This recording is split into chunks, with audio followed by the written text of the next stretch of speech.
प्यारे मित्रों, नमः संस्कृताय। आशा करते हैं आप सभी लोग बहुत अच्छे से होंगे और सभी लोग बहुत मन से और गंभीरता को लेते हुए पढ़ाई कर रहे हो। सभी लोग बस लाइव होकर पढ़िए अच्छे तरीके से। कोई दिक्कत होती है तो कमेंट कीजिएगा। Dharmendra Nishad ji good evening sir जी, सभी को गुड इवनिंग। चलते हैं टॉपिक की ओर। टॉपिक चल रहा है संधि प्रकरण का। संधि प्रकरण में हम स्वर संधि अभी पढ़ रहे थे और स्वर संधि में अभी चल रहा है प्रकृति भाव। कल पढ़ा रहे थे। प्रकृति भाव का सूत्र हमने बताया था क्या? रित्य का।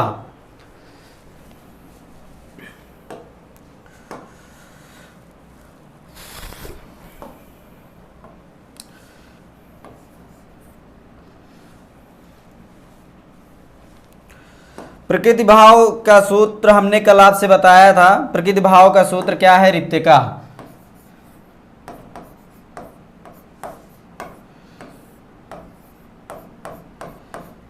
प्रकृति का मतलब क्या होता है? स्वभाव होता है। जो जैसा स्वभाव आपको दिख रहा है वैसा ही रहे, ठीक ना? वही है प्रकृति भाव। प्रकृति भाव अपने आप में एक नेचर, जो इंग्लिश में आप क्या कहते हैं? प्रकृति को नेचर कहते हैं। तो नेचर जो होता है, जो स्वाभाविक रूप से हो, वही प्रकृति भाव है, ठीक ना? यही चीज हम बताना चाह रहे थे। इसका सूत्र जान लीजिए पहले।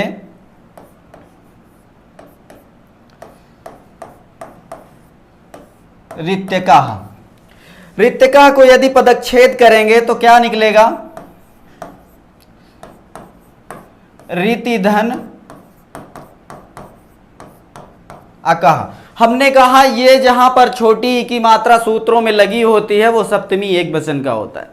सप्तमी एक वचन में कारक में यदि आप देखेंगे, जैसे कारकों का चिन्ह आपने पढ़ा होगा, तो सप्तमी में क्या होता है बताइए?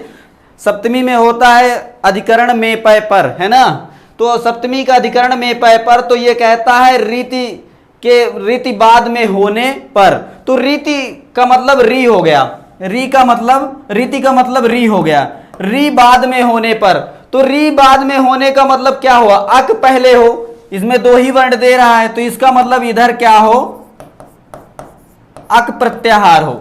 अक प्रत्याहार का कोई वर्ण हो, इसके बाद री हो, ठीक ना? कह रहा है ना रीति, मतलब रीति बाद में होने पर, तो उसके पहले क्या हो? अक प्रत्याहार का वर्ण हो, इसके बाद री होने पर क्या हो?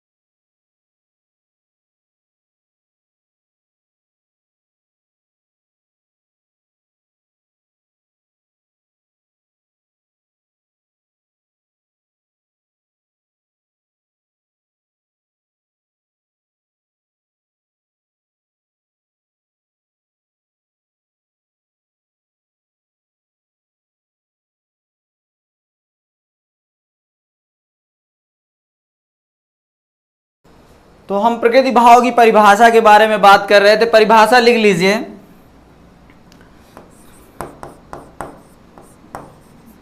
अक प्रत्याहार। अक प्रत्याहार में क्या क्या आता है? आ, ई, उ, री और ली। अक प्रत्याहार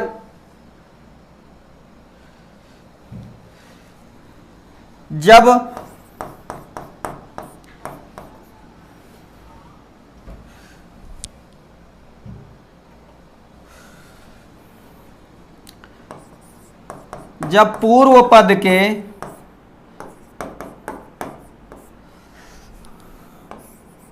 अंत में हो और बाद में ह्रस्व री हो, तो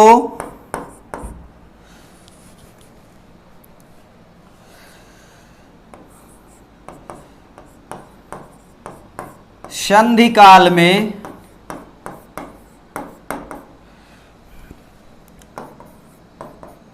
पूर्व वर्ण को विकल्प से ऑन है, ऑन है।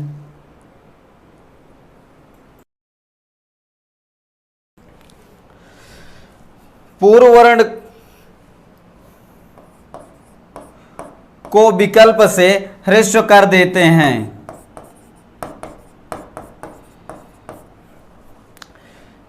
यदि ह्रस्व पहले से है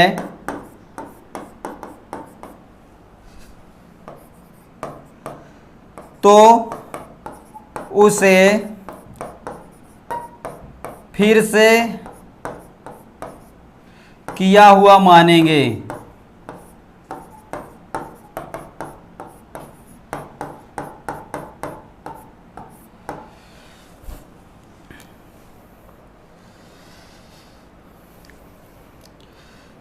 इतना नोट कर लीजिए, किया हुआ मानेंगे, ठीक ना। इसके आगे यहां हम नोट कर दें या आगे पेज में नोट कर लीजिए, इसको नोट कर लीजिए पहले। अक प्रत्याहार के, अक प्रत्याहार में कौन कौन से वर्ण आते? आ ई उ री री। जब पूर्व पद के अंत में हो तो बाद में यदि ह्रस्व जो वर्ण है बाद में ह्रस्व री हो तो संधि काल में पूर्व वर्ण को विकल्प से ह्रस्व कर देते हैं और ह्रस्व पहले से है तो उसे फिर से किया हुआ मानेंगे। ये समझ में आई बात? प्रकृति भाव में कोई संधि कार्य नहीं होता, ज्यों का त्यों रहता है। बबलू पाठक जी, जी बिल्कुल वही चीज बताना चाह रहे हैं। अक प्रत्याहार के जो वर्ण हो और बाद में ह्रस्व री हो। यदि अक प्रत्याहार में मैंने बताया था कि जो आ ई उ री है ये 18 प्रकार अपना लेगा। कितने प्रकार? 18 प्रकार। ये 12 प्रकार का होता है, लेकिन इसमें दीर्घ भी आ सकता है और ह्रस्व भी आ सकता है। यदि दीर्घ रहे तो उसको ह्रस्व कर लेंगे, यदि पहले से ह्रस्व है तो उसको फिर से किया हुआ मानेंगे। बात ये केवल कहनी है। तो ये क्या कहता है? जब ह्रस्व हो जाएगा तब कोई संधि नहीं करेंगे। इतनी सी बात यहां नोट कर लीजिए।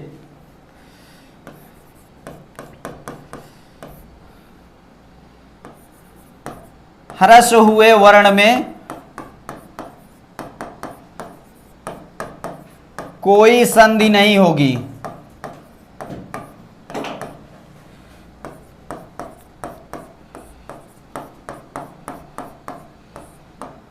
ठीक है, इस हुए वर्ण में कोई संधि नहीं होगी। यदि ह्रस्व हो जाएगा तो फिर कोई संधि नहीं होगी। ठीक, इतनी बात समझ में आई? या एक चीज और यहां पर नोट करके लिख लीजिएगा। प्रकृति भाव में ऐसे नोट कर लीजिए, यह गुण संधि का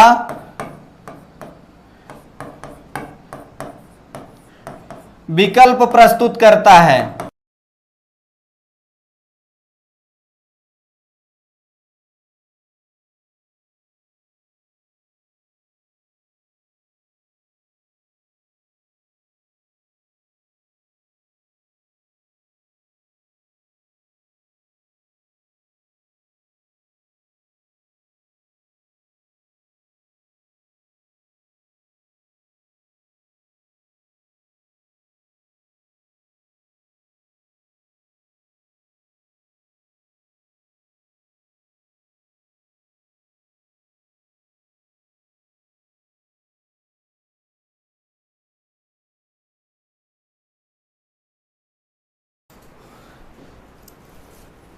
यह गुण संधि का विकल्प प्रस्तुत करता है ना।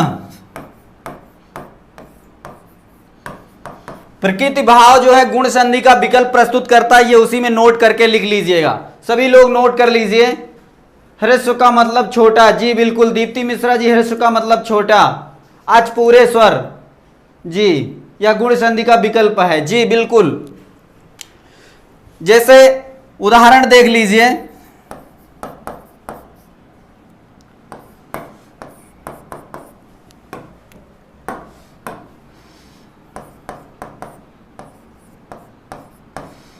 ब्रह्मधन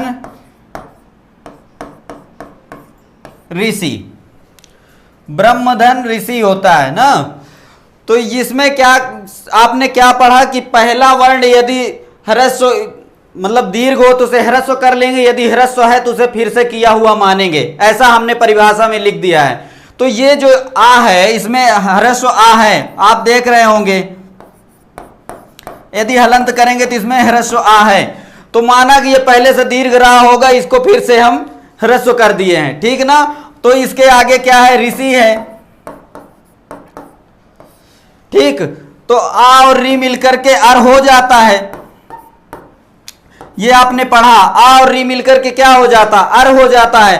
तो यदि इसको हम केवल इतना लिखें, ह्रस्व विधि में मान लीजिए ये फिर से किया हुआ ह्रस्व है, तो इसको ऐसे लिख सकते हैं, ये वाला रूप क्या हो जाएगा, प्रकृति भाव हो जाएगा, ठीक ना। ब्रह्म ऋषि यदि ऐसे लिखा रहेगा तो ये प्रकृति भाव, लेकिन गुण का विकल्प पैदा करेगा तो ब्रह्मर्षि हो जाएगा,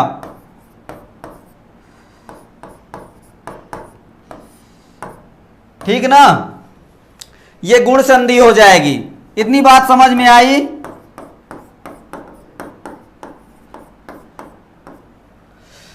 यदि इसमें कोई संधि ना होगी, ये प्लस मतलब ये ब्रह्म और ऋषि ये अलग अलग हो जाएंगे। यदि कहता है कि यदि पहले वर्ण का जो अक प्रत्याहार को यदि ह्रस्व में रखेंगे, यदि पहले दीर्घ था तो उसको हम फिर से ह्रस्व कर लेंगे, यदि वो ह्रस्व रहा ही है तो उसको फिर से किया हुआ मानेंगे।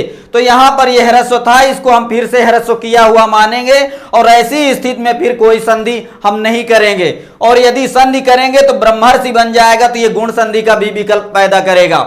इसलिए ये दोनों पद सही हैं। यदि आपसे पूछ लेगा कि ब्रह्मर्षि में इसमें कौन सी संधि हुई है, तो आप इसमें कहेंगे गुण संधि। यदि ऐसा लिखा रहेगा तो इसमें आप बताइएगा कि इसमें प्रकृति भाव हुआ है।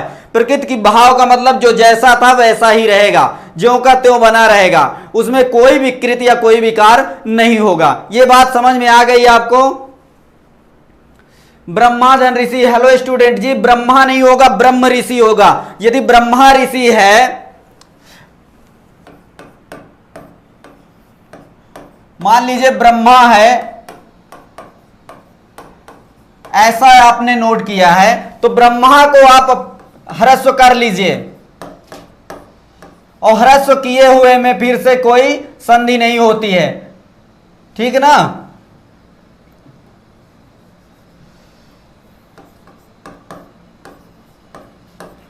ऐसा कर लीजिए। मान लीजिए कोई ब्रह्मा ऐसा लिखा हो, लेकिन ब्रह्म शुद्ध होता, ब्रह्मा नहीं होता, ठीक ना, ब्रह्म होते हैं। तो ब्रह्म ऋषि ये ऐसा हो जाएगा, ये प्रकृति भाव हो जाएगा। यदि ब्रह्मर्षि लिख जाएगा तो वहां पर गुण संधि हो जाएगा। गुण संधि में आपने पढ़ा कि अर हो जाता है, तो ब्रह्मर्षि में जब मां में रा ऊपर चला जाएगा तो वो गुण संधि का रूप पैदा करने लगे। इतनी बात आप पहले से जानते हैं गुण संधि का। गुण संधि हमने अच्छी तरह से आपको बताई भी है। और ब्रह्म ऋषि में जब कोई विकार या कोई त्रुटि नहीं करेंगे, बीच में कुछ भी नहीं करेंगे, तो वो सीधा सीधा प्रकृति भाव का रहेगा। इतनी बात आपको समझ में आ गई। रागनी पांडे समझ गए। हरिएतों में जो हरि शब्द है वो प्रथमा द्वितीय द्विवचन का है, अतः ये प्रगृह संज्ञा। भैया प्रगृह संज्ञा मैं अलग बता दूंगा, आप परेशान मत होइए। आप किताबों से जो आप पढ़ते हैं, यहाँ जो किताबें तमाम छपती हैं आप उनमें से पढ़ते हैं, वो प्रगृह अचनित्यम वो जो है अलग संधि है, उसमें ना बहुत परेशान होइए, ठीक ना। जो हम पढ़ा रहे हैं वो चीज आप पढ़िए। हमने अभी केवल प्रकृति भाव संधि को लिए हैं, फिर इसके बाद प्रगृह वाली संधि को उसको भी हम रखेंगे, उसमें बताएंगे प्लुत प्रगृह अचिनित्यम जो होता है वो क्या करता है। पहले प्रकृति भाव तो आप जानिए, प्रकृति भाव में क्या होता है कि संधि नहीं होती है, वही चीज वो भी संधि करती है, लेकिन वो आगे का प्रकरण है, मैं उसको अलग से बता दे रहे हैं। लेकिन इतना पहले जान जाइए कि जो प्रकृति भाव होगा तो उसमें संधि नहीं होगी। संधि का मतलब जुड़ना होता, संधि का मतलब मेल होता है।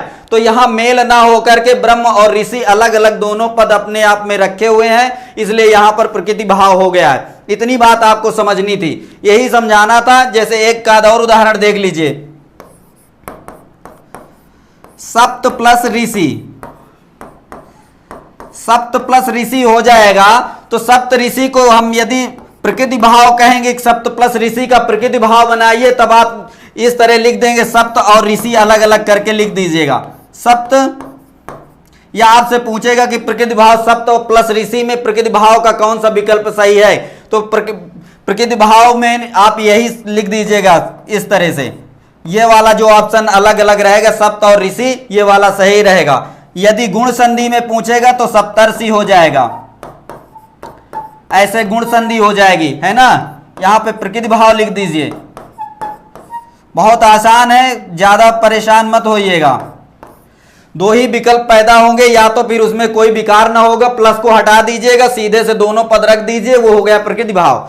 और ये सप्तर्षि यदि ऐसे कर देंगे तो ये गुण संधि आपने पहले पढ़ा ही है कि आ और री मिलकर के अर हो जाता है। तो अर आपको सप्तर्षि में सप्तर अर निकल रहा है, तो वो अर आप जब उच्चारण करेंगे आपको समझ में आएगा। तो अर इसमें हो रहा है तो ये गुण संधि है, ठीक ना। बस इतनी बात समझानी थी। ये हो गया प्रकृति भाव, समझ में आ गया सबको।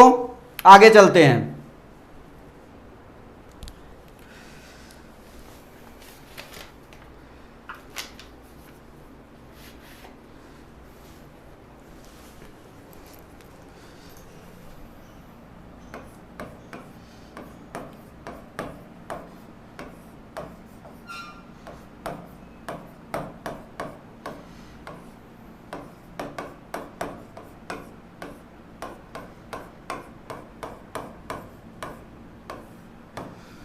प्लुत प्रगृह अचिनित्यम, यही संधि के बारे में आप सभी बात कर रहे थे।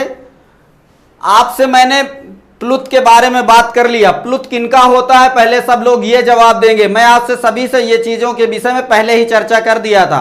प्लुत के बारे में आप बताइए, सब लोग पढ़ रहे हैं, बताइए प्लुत किनकी होती है। चलिए मैं बता देता हूं, प्लुत हमेशा किनका होता है, स्वर का होता है। स्वरों का प्लुत एक होता है प्रकार, ठीक ना। प्लुत किनका प्रकार होता है, स्वरों का, व्यंजन का प्लुत नहीं होता है। आपसे इस विषय में पहले चर्चा कर लिए। तो प्लुत में जो है यदि प्लुत वर्ण आएगा तो भी संधि नहीं होगी, और संधि नहीं होगी तो वो किसका रूप ले लेगा, पर रूप का ले लेगा। और प्रगृह का मतलब क्या होता है, द्विवचनम प्रगृहम अचिनित्यम, आप उसमें भी पढ़े होंगे संज्ञा सूत्र में। संज्ञा सूत्र आप पढ़े होंगे तो द्विवचनम प्रगृहम, एक आर और इकार का जहां पर द्विवचन के रूप में होंगे उनका क्या हो जाता, प्रगृह संज्ञा होती है ना। आपने इस चीज को पढ़ा। तो प्रगृह संज्ञा जहां पर होती है, हरि एतों में हरि जो है द्वितीय का है, तो द्वितीय में के होने के बाद आगे स्वर आता है तो उसका फिर संधि नहीं होती है, ठीक है ना। यही चीज बतानी थी। तो प्रगृह किनका होता है और प्लुत किनका होता है, ये चीज आप अच्छी तरह से जान गए।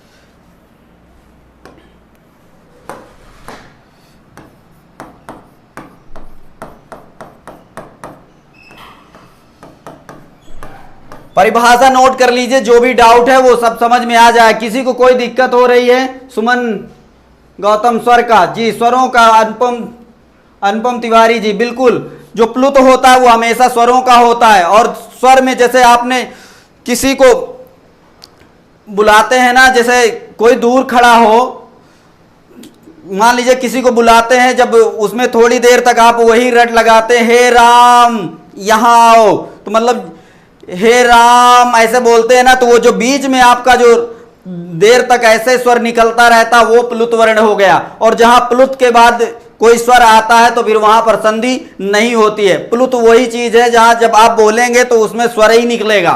जब देर तक आप किसी चीज को, त्रिमात्रिक होता है ना, तो तीन मात्राओं का जब यदि समय लेंगे उच्चारण करने में तो उसे क्या कहते हैं, प्लुत कहते हैं। और तो जब आप थोड़ी देर तक आप बोलते रहेंगे तब उसमें फिर संधि नहीं कर पाएंगे, ठीक ना, आगे स्वर आता है। तो इतनी सी बात समझानी थी।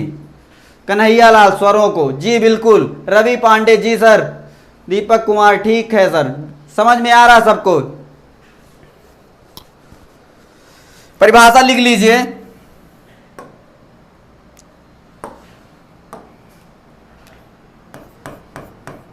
यदि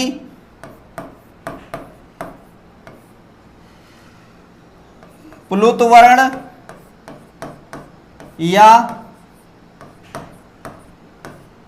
प्रगृह संज्ञक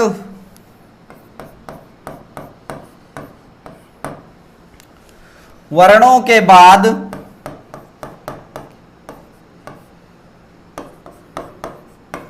यदि कोई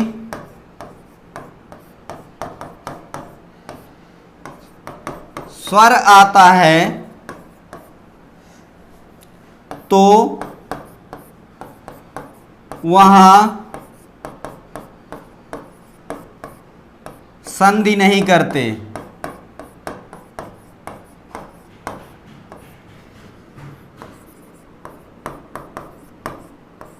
इनके बीच के फल को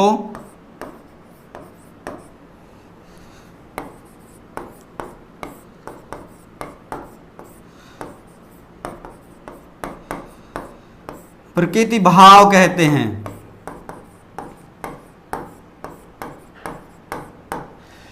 इतना आप नोट कर लीजिए, यदि प्लुत वर्ण या प्रगृह संज्ञक वर्णों के बाद यदि कोई स्वर आता है तो वहां संधि नहीं करते। इनके बीच के फल को क्या कहते हैं? प्रकृति भाव। जो अभी हम प्रकृति भाव पढ़ लिए थे वो यहां पर भी प्रकृति भाव होता, प्लुत प्रगृह अच नित्यम।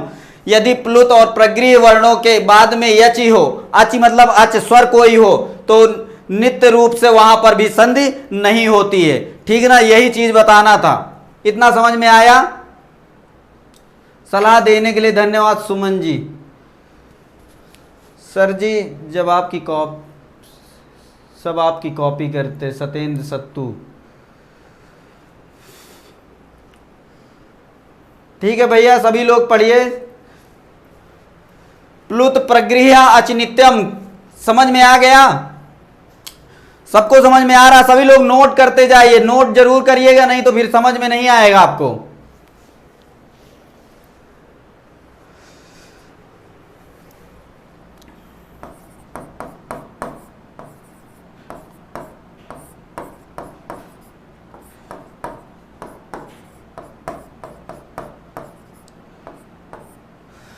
ओम नमः शिवाय में ये प्लुत वर्ण है, ठीक ना।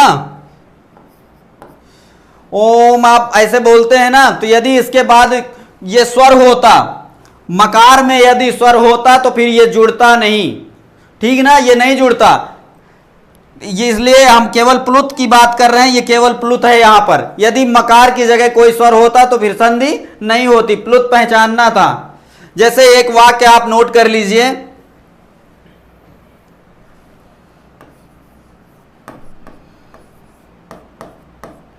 हे राम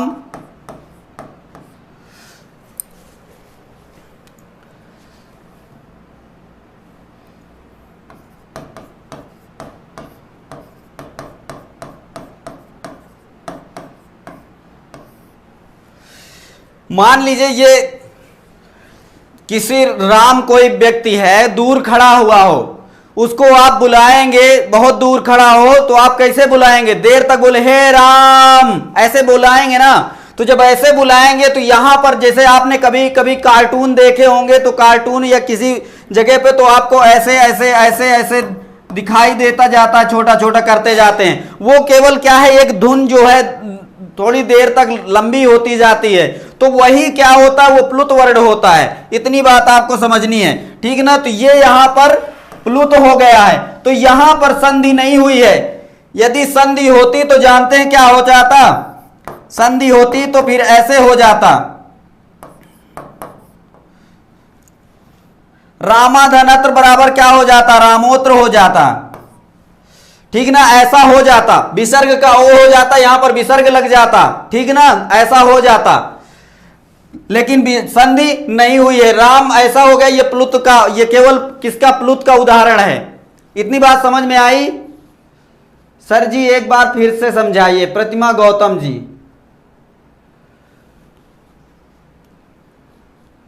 सर छू के निकल जाती है संस्कृत। विजय कुमार पटेल जी, बिल्कुल आप निश्चिंत रहिए, कुछ ऐसा नहीं होगा। यदि आपको देखिए बीच में आएंगे थोड़ा सा नहीं प्रकरण समझ में आएगा, थोड़ा सा लेकिन धैर्य रखिएगा। हर चीज को जैसे वहीं से मान लीजिए आज ही शुरू किए हैं, बस वहीं से नोट करते जाइए। वो वाला नहीं समझ में आएगा, अगला वाला समझ आना शुरू हो जाएगा, लेकिन थोड़ा धैर्य बनाए रखिए। अब थोड़ा सा बीच में आप आए हैं तो दिक्कत हो रही होगी, लेकिन ऐसा कोई बात नहीं है। जैसे मैंने कहा किसी को बुलाएंगे, दूर कोई खड़ा हो यदि, तो उसको बुलाने में जो यदि थोड़ी देर तक आप आवाज को लय निकालते हैं वो होता है प्लुत। तो हे राम अत्र आगच्छति में किसी को बुलाएंगे तो यहां पर संधि नहीं हुई है, यहां पर यह संधि नहीं हुई है, ये ऐसा रहेगा। तो ये क्या है, ये प्लुत वर्ण है। ये क्या है, प्लुत वर्ण है। और प्लुत वर्णों के बीच में संधि नहीं करता है। कहता है कि प्लुत वर्ण के बाद यदि कोई स्वर हो या प्रगृह वर्ण के बाद कोई स्वर हो तो वहां पर संधि नहीं होती है। ठीक है, तो प्रगृह क्या है देख लीजिए, हरि एतौ।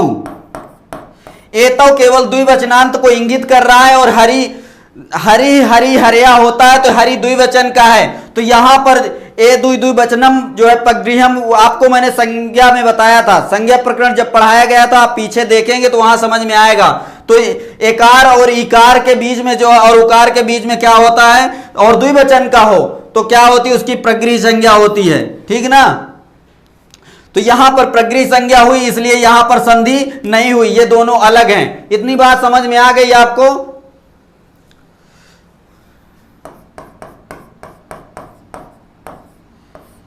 विष्णु इमो, यह भी द्विवचनांत का प्रयोग हो रहा है, हाँ, और यह विष्णु द्विवचन का है। वैसे भी ये नहीं लिखा होता तब भी कोई दिक्कत नहीं होती, लेकिन आपको समझ में आना चाहिए कि रूप कैसे चलता है, द्विवचनांत में विष्णु होता है कि नहीं। ठीक ना, जैसे गुरु गुरु गुरुआ, विष्णु विष्णु विष्णुआ, ऐसे रूप चलता है तो ये दो वचनांत है, और ये हरि हरि हरिया चलता है। ठीक ना, इस तरह से ये दो वचनांत है, इनकी क्या होती है, प्रगृह। यदि इनके बाद कोई स्वर आएगा तो इसमें संधि नहीं होगी। वही चीज ये समझाना चाह रहा है कि ये एतो का जो है, ए जो आया है ये स्वर है, इसलिए इनमें ई और ए मिलकर के कोई संधि नहीं हुई है। यही चीज है, बस और कुछ नहीं है। परिभाषा आप नोट कर लीजिए, फिर उदाहरण देख लीजिए, आपको सब कुछ समझ में आ जाएगा। एक दो बार यदि आप पढ़ेंगे तो सब समझ में आएगा। छूकर बिल्कुल संस्कृत नहीं निकलेगी, बहुत आसान सी भाषा है। समझ गए आप सभी, आगे चलें।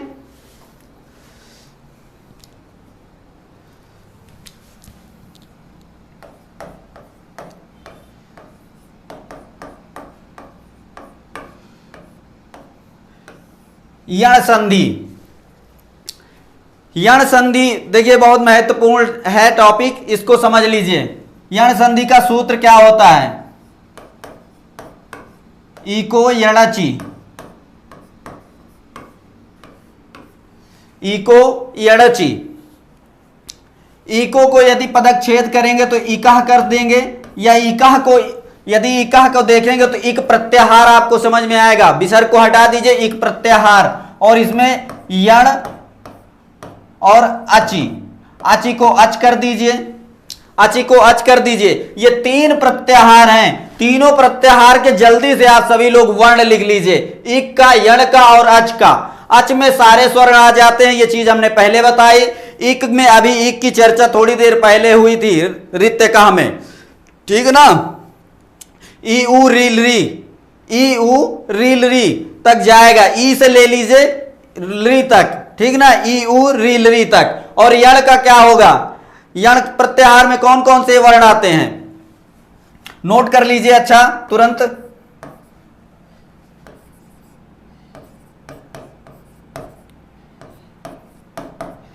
यह हो गया एक प्रत्याहार,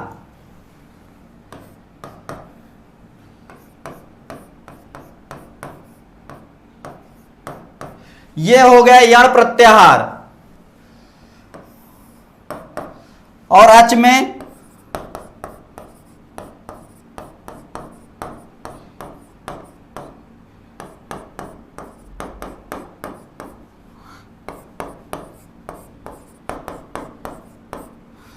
इतने वर्ण आ गए ये अच प्रत्याहार में, 1 2 3 4 5 6 7 8 9। अच कितने होते हैं, 9। आपसे पहले इस विषय में चर्चा कर दिए। ये इक प्रत्याहार है और ये यण प्रत्याहार है। तो क्या कहता है, इकह यणचि, यणचि मतलब अच बाद में आने पर। तो अच किसके बाद में आएगा, देखिए यण संधि है तो संधि कौन सी होगी, यण ही होगी। यदि दो शब्दों का मेल होगा तो कौन सी संधि होगी, यण होगी। तो लाजमी है कि यण बाद में रहेगा, मतलब दो ऐसे पदों का योग होगा या दो वर्णों का योग होगा तो यण संधि होगी। तो उनमें यण संधि तो होगी, लेकिन उनमें योग किसका होगा, कहता अचि। अचि मतलब अच प्रत्याहार के वर्ण बाद में आने पर। तो और क्या बचता है, इक, मतलब पहला पूर्व पद जो होगा वो इक का होगा। इक प्रत्याहार के वर्ण पहले हो और अच बाद में हो तो यण हो जाता है। इतनी बात आपको समझ में आ गई। परिभाषा नोट करेंगे तो अच्छी तरह से समझ में आ जाएगा। ये तीनों पद प्रत्याहार के हैं, समझ में आ गया। सभी लोग नोट कर लीजिए, इतना परिभाषा नोट कर लीजिए।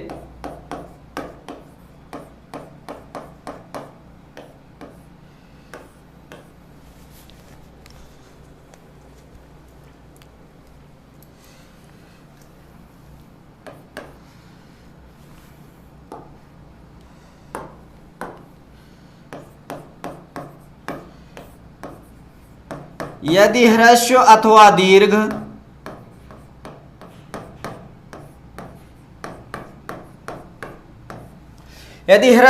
दीर्घ क्या इक प्रत्याहार हो,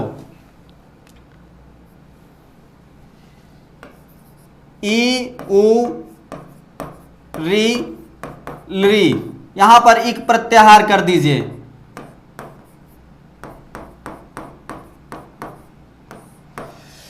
यदि ह्रस्व अथवा दीर्घ इक मतलब ई उ री ली में से कोई वर्ण हो, इसके बाद क्या हो, असमान कोई स्वर हो,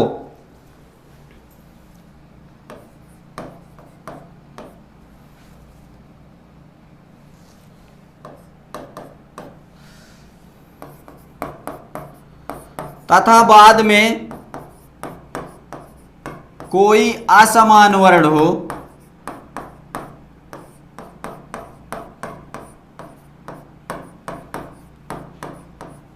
असमान स्वर वर्ण यहां पर कर दीजिए, स्वर वर्ण हो,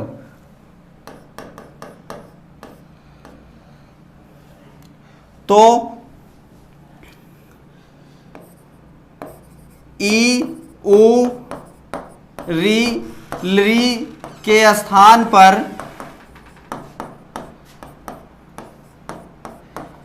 क्रमशः या वा रा ला हो जाता है।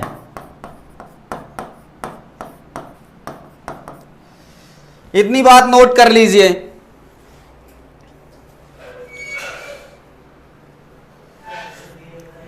यदि ह्रस्व अथवा दीर्घ ई उ री ली, या इसको एक प्रत्याहार भी कहते, तथा बाद में कोई असमान स्वर हो तो ई उ री ली के स्थान पर क्रमशः या वा रा ला हो जाते हैं। इतनी बात आपको समझ में आ गई। सभी लोग नोट कर रहे हैं? दीप्ति मिश्रा जी सर, सभी लोग नोट कर लीजिए।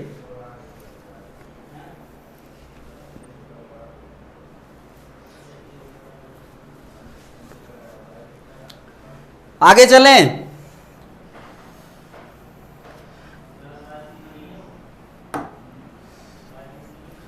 जैसे देख लीजिए,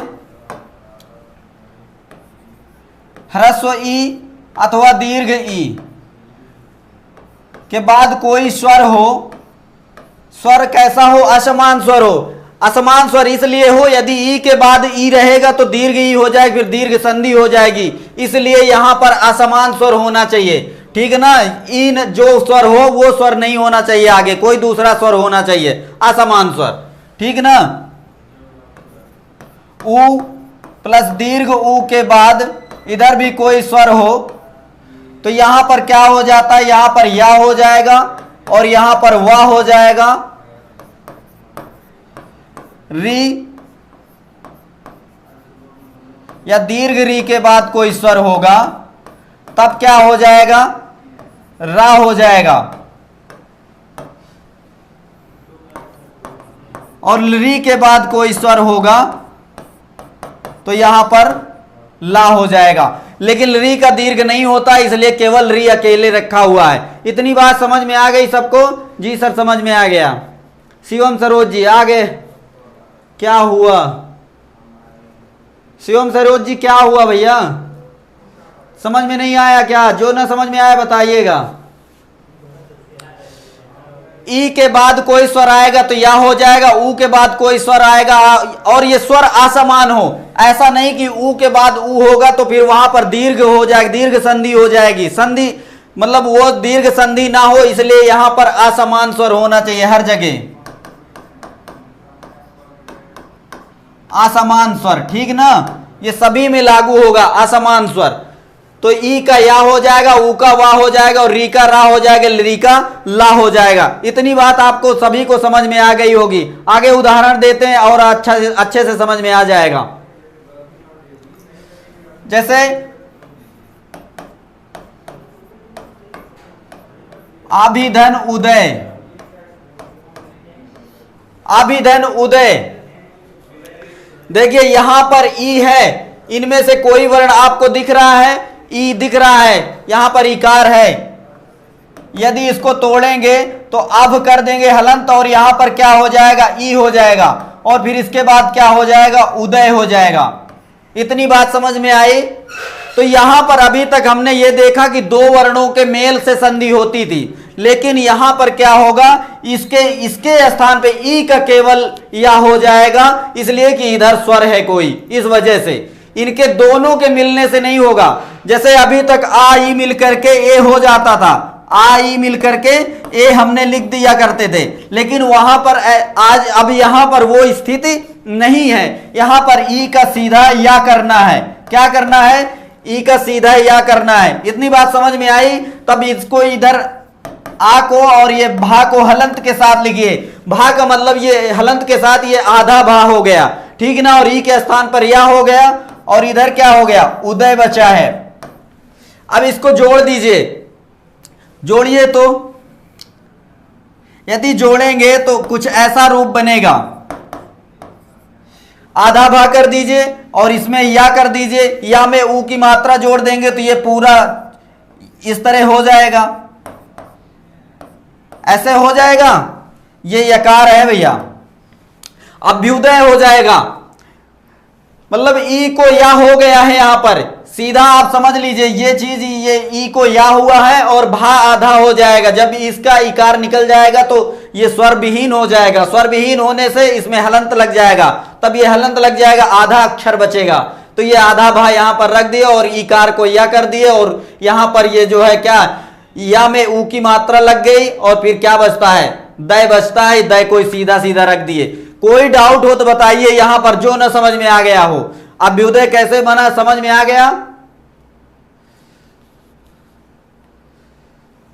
सरोज मैसेज डिलीट मत करो, कुछ लोग सही से पढ़ नहीं पाते हैं।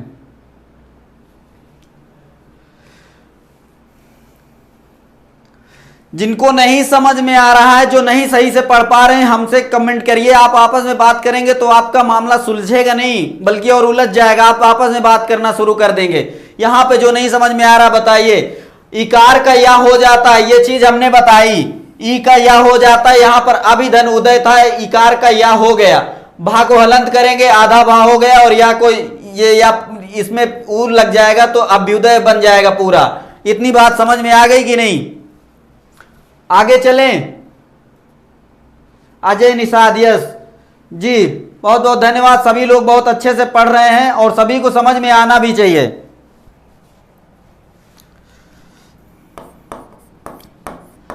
पितृधन आदेश,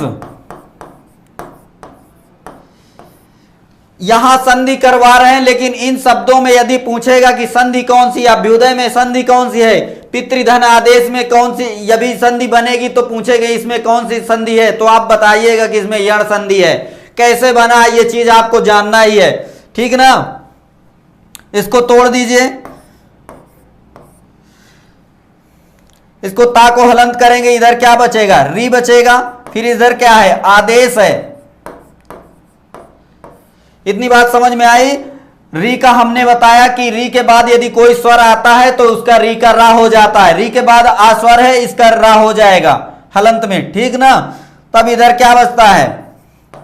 पित्त को हलंत करके रख लीजिए और ये रा हो गया, और फिर इसके बाद आदेश कर दीजिए। इतनी बात समझ में आई? यदि ये रा में बड़ा आ जुड़ जाएगा तो रा दीर्घ रकार का स्वर निकलेगा। पित्रादेश ऐसा निकलेगा कि नहीं निकलेगा?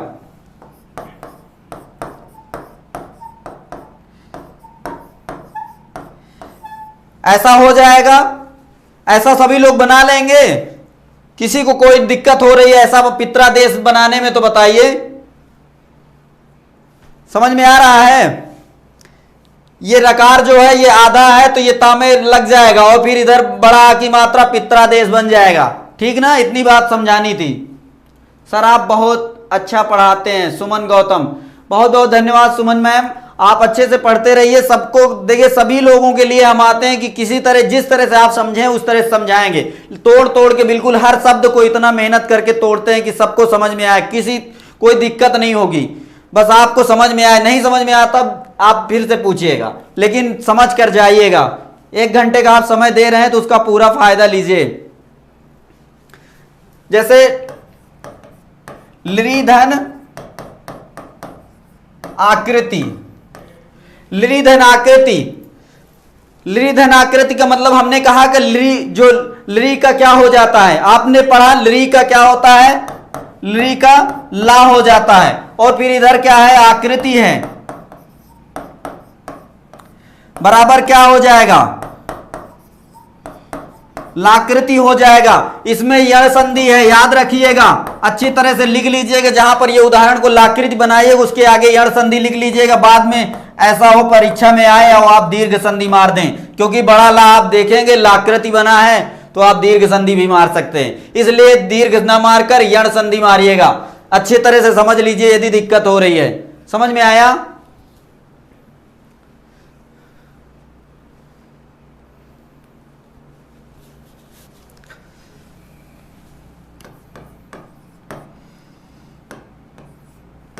वधूधन आदेश, वधूधन आदेश, उकार का क्या हो जाता है वह आपने पढ़ा। इसको दहा को हलंत कर दीजिए और ऊ को क्या कर दीजिए, यहां पर मान लीजिए ऊ निकालेंगे, दीर्घ ऊ है, और फिर इधर क्या करेंगे, आदेश कर दीजिए।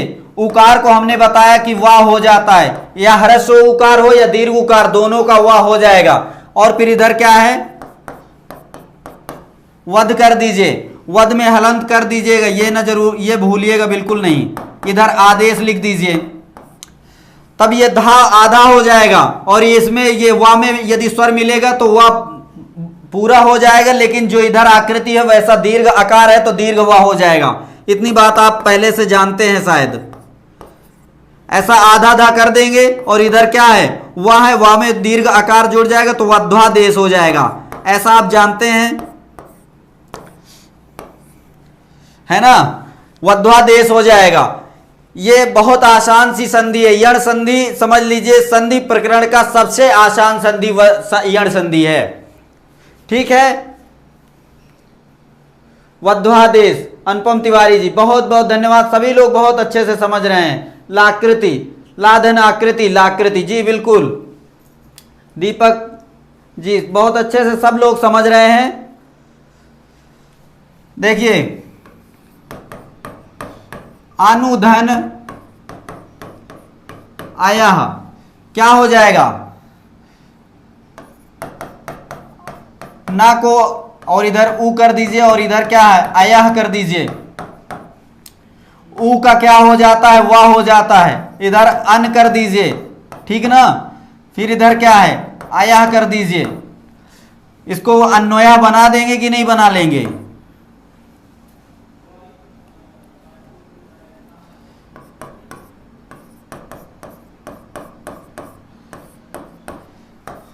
ठीक है, अन्वयः बनेगा, अनुधन अयः अन्वयः बनेगा। यदि आपसे पूछेगा कि अनुधन अयः में की संधि क्या होगी तो आप बताइएगा अन्वयः। यदि आपसे पूछे कि अन्वयः में की कौन सी संधि है तो आप बताइएगा यण संधि है, ठीक है ना। इतनी बात बताइएगा। यदि वह कहां से आया तो उकार का वाह हुआ है, यण संधि में उकार का वाह हुआ है, इतनी बात आपको समझानी है। आप समझे रहेंगे तो दूसरे को भी समझा सकेंगे। यहां से पढ़ के जाए, आपसे छोटा कोई हो तो उसको भी आप इस तरह से पढ़ाएंगे तो अच्छे से वो भी समझ लेगा, और आपका जो ये व्यवहार है हमेशा बना रहेगा, ठीक ना। यण संधि समझ लीजिए अब खत्म हो गई है। यण संधि में इतना ही था, उदाहरण आप और किताबों से देखकर अपने से हल कीजिएगा, लेकिन जो बातें हमने बताई वो चीज आप नहीं भूलिएगा। इकार का या हो जाता है, उकार का वा हो जाता है, और रिकार का रा हो जाता है, लृ का ला हो जाता है। ये यण संधि, इक स्थाने यण से आदची, मतलब इक के स्थान पर यण हो जाता बाद में अच प्रत्याहार आने पर, ठीक ना। इतनी बात आप सब लोग समझ गए हैं। आगे चलते हैं।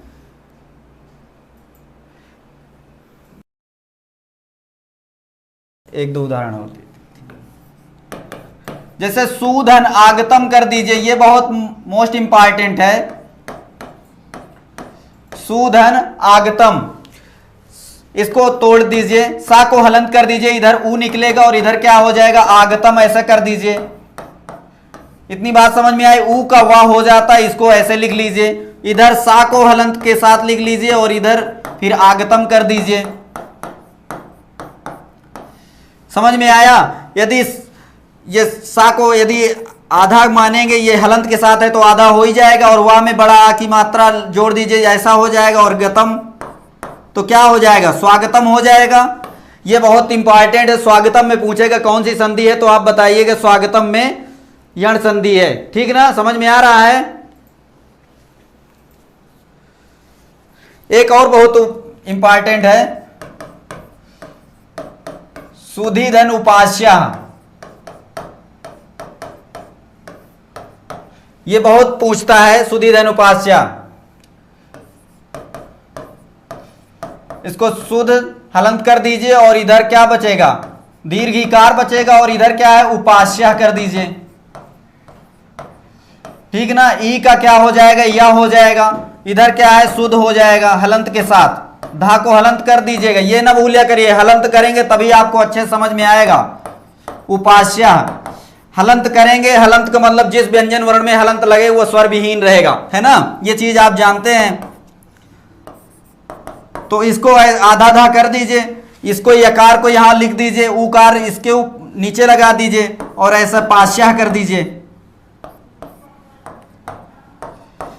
शुद्ध्युपास्या बनेगा। इतनी बात समझ में आ गई। शुद्ध्युपास्या ये जो है ये बहुत इंपॉर्टेंट चीज, दोनों उदाहरण है, और सारे इंपॉर्टेंट कुछ भी पूछ सकता है, लेकिन इनको जरूर याद रखिएगा।